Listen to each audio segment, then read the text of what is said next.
किया है कि लास्ट में हम रिवाइज कैसे करेंगे, स्कोर नहीं आता। मैं कल भी बच्चों से बात की थी, तो एक दिक्कत तो ये होती है, काफी सारे बच्चे इंग्लिश मीडियम से हिंदी मीडियम में कन्वर्टेड है, तो सॉरी हिंदी से इंग्लिश में कन्वर्टेड है, तो उनको क्वेश्चन समझ नहीं आता, और समझ आ जाता है स्पीड नहीं बनती। कई लोगों के साथ तो ये भी दिक्कत है कि उनको ये नहीं पता कि एनसीईआरटी की कौन सी लाइन याद रखनी है, कौन सी नहीं रखनी। ये आएगा कैसे, ये तुम्हें कोई बता नहीं सकता।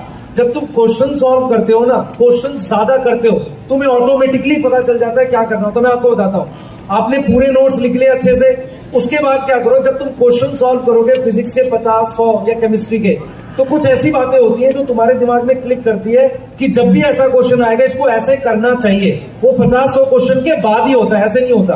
तो जब तुम वो चीज को नोट कर लोगे कि हाँ मुझे ये बातें ध्यान रखनी है, ऐसा थोड़ी कि लास्ट मोमेंट में जाके आप दोबारा 100 क्वेश्चन सॉल्व करोगे, ये तो पॉसिबल ही नहीं है।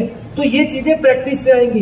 कोई भैया दीदी आपको बता सकता है कि ये करो, लेकिन करना आपको ही पड़ेगा। मैं बार बार बोल रहा हूं, और ये ज्यादा से ज्यादा प्रैक्टिस से आएगा। सर एक चीज मैं बता दूं अपने एक्सपीरियंस से, कि ये जितने बैठे हैं ना, ये बिहारी के खून में होता है मेहनत करना।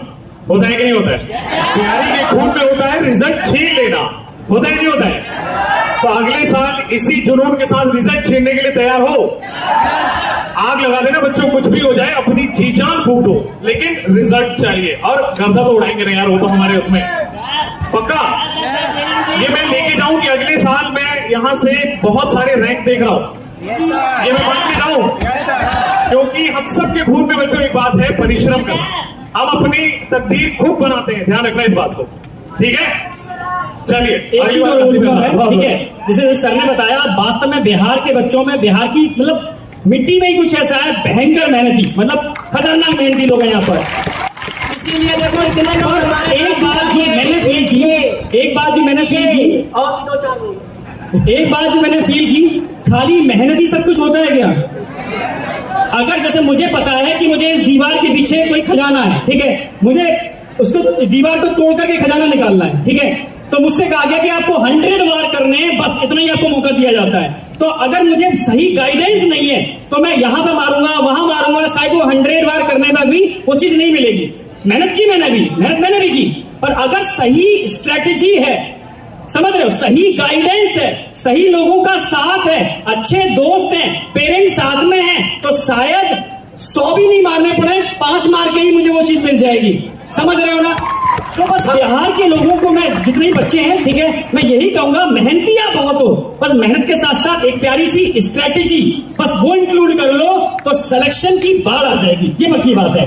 तो उसके लिए ऐसे सर ने भी अभी कहा, और अक्सर कर मैं क्लास में भी बोलता हूं, टेस्ट बहुत इंपॉर्टेंट होते हैं, ठीक है, टेस्ट की एनालिसिस बहुत इंपॉर्टेंट होती है, क्वेश्चन प्रैक्टिस बहुत ज्यादा होती है। जो मैक्सिमम ड्रॉपर्स हैं वो क्या करते हैं, वापस से वही चीज पढ़ना चालू कर देते हैं। तो यार रिक्वेस्ट है, आपको बार बार वो चीजें नहीं पढ़नी, सिर्फ एनसीईआरटी पढ़नी है, ठीक है, टीपीपी लगानी है।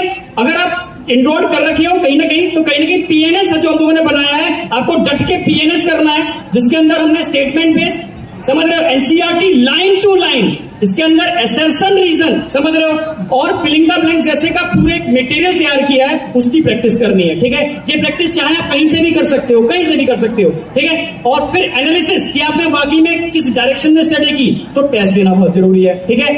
आप कहीं से पढ़ो कोई फर्क नहीं पड़ता, पर सही चीज पढ़ना बहुत इंपॉर्टेंट रोल प्ले करती है, सही तरीके से पढ़ना बहुत इंपॉर्टेंट रोल प्ले करता है। गलतियों पर काम करना सबसे ज्यादा इंपॉर्टेंट। भाई गलतियां कर रहे हैं, बार बार रिपीट कर रहे हैं, तो फिर क्या मतलब, वही चीज हो गई ना। गलतियां करो, उनको पकड़ो कि गलती की कहां, इस बार मार्क्स कम कैसे आए, उनको आइडेंटिफाई करो, उनका पूरा एनालिसिस कॉपी बनाओ, और अगली बार उस पर काम करो, अगले टेस्ट पर। जब छोटे छोटे आप टारगेट पूरे करते हो ना, तो अगले टारगेट की एनर्जी बहुत बेहतरीन, जैसे आपने कोई चीज अचीव की, तो आपका एनर्जी लेवल बढ़ नहीं जाएगा उस समय। आज बढ़ा हुआ एनर्जी लेवल अगले टारगेट के लिए क्या करेगा, पुश का काम करेगा, और बढ़ जाएगा तो अगले के लिए और पुश का काम करेगा।